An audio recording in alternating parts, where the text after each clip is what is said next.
హిందువుల డబ్బు హిందువులు తినవచ్చు, ముస్లింల డబ్బు ఎలా అది? ముస్లింలు తినవచ్చు ఎలా అవుద్ది? ఏ భారతీయ నాయకుల మిత్రం లేదు.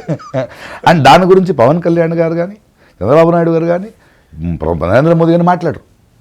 అదే తిరుపతిలో కల్తీ తప్పు పోయి అబద్ధాలు చెప్పొచ్చు, అందులో ఈ కొవ్వు ఆ కొవ్వు ఈ కొవ్వు అని చెప్పొచ్చు, దాన్ని పాలిటిక్స్ చేయొచ్చు. రాముడి ఆంధ్ర నుంచి రాముడు దేవస్థానానికి పంపలేదా? ఎందుకు అయోధ్యకు తిరుపతి లడ్డూలే వెళ్ళాయి కదా. What is your politics? Why are you silent on this issues? Why are you silent on this issues? Why are you silent on this issue? అడుగుతున్నది ఎవరు? ట్యాక్స్ కట్టుతున్న ఒక ప్రజ. నేను ₹1,00,00,000 సంపాదిస్తాను, అందులో 35 నుంచి 40 లక్షల రూపాయలు నేను ట్యాక్స్ కడతాను. సో దట్ మిజోరంలోనో బీహార్లోనో ఇంకొకటిలో ఉన్న వాళ్ళకి ఈ దేశంకి నేను చెమట పెట్టి సంపాదించి ట్యాక్స్ కడతాను. అగ్గిపెట్టి తీసుకున్నా, పెట్రోల్ వేసుకున్నా. ఎందుకు కడుతున్నా నేను? నా దగ్గర లాక్కుంటున్నారు రూల్ చేసి, కాన్స్టిట్యూషనల్ రూల్ చేసి మీ ట్యాక్స్ డబ్బు దేశం రోడ్ వేయడానికి స్కూల్. సో నా డబ్బు తీసుకుంటున్నారు కదా, ఎక్కడ ఖర్చు పెడుతున్నారు? రీసెంట్లీ సింపుల్ ఎకనామిక్ క్రైసిస్ అని చెప్తున్నాం కదా, అదే చెప్పాను కదా నేను. అంటే ఇది మీరు నిజమే చాలా మీరు ఇప్పుడు మనము అంటే హిందుత్వ ధర్మం పేరిట జరుగుతున్నది చాలా బాగా చెప్పారు. కానీ ఎకనామిక్ క్రైసిస్ అన్నారే, this going to be very serious issue.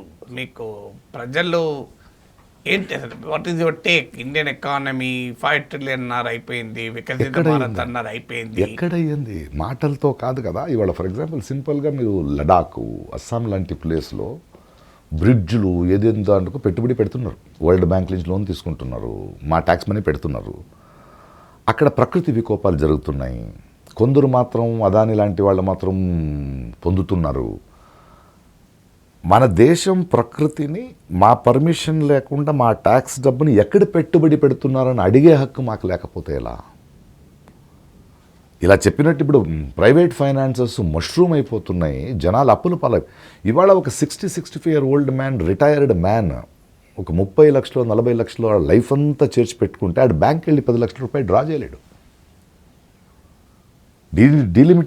డిమానిటైజేషన్స్ అప్పుడు మా డబ్బు మేము తీసుకోవడానికి క్యూలు నిలబడాల్సి వచ్చింది. 1000 రూపీస్ మాత్రం తీసుకో, నీకేది అవసరం ఎందుకు నీకు? What is this? Where are we leading? What about the government? అందరికీ జాబ్ ఇవ్వదండి. అబద్ధాలు ఎందుకు చెప్తున్నారు? 2 crores జాబ్ ఇస్తానని లేదా 1 lakh జాబ్ ఇస్తానని. Government cannot give. You have to create an atmosphere. Modi గారు నిర్వచనం పక్కోటి వేసుకుంటున్నారు అంతే. అదే నేను కల్పించిన జాబ్. ఒక సస్టైనబుల్ ఎకానమీ ఎందుకు చేయలేకపోతున్నారు మీరు? Why are you not creating, why are you not giving possibility of job, reimagining the future? ఇంతమంది గ్రాడ్యుయేట్స్ వస్తున్నారు. వీళ్ళు ఇప్పుడు ఈ 5వ క్లాసు 10వ క్లాస్ నుంచి ఈడు డాక్టర్ అవుతాడు, ఇది అవుతాడు, ఈడు ఇంకో 20 yearsలో రెలవెంట్గా ఉండాలి, ప్రస్తుతంగా ఉండాలి, వాడికి జాబ్ అవసరం లేదు. విజన్ లేదేంటి మీకు? As a government you're suppose to have the vision. ఇప్పుడున్న ఒక 10వ క్లాస్ 10వ చదువుతున్నవాడు ఇంకో 5, 6, 7 years వస్తాడు. ఎందుకు మాకు 2047 వికసిత భారత్ విజన్ ఉంది అంటున్నారు? ఏంటి విజన్ లేదంటున్నారు? ఎక్కడ విజన్ లెస్ ఫెలో అంటే ఏంటంటే వీళ్ళు ఇలా మాట్లాడారు, బట్ చేయాల్సింది చేస్తూ ఉండడం.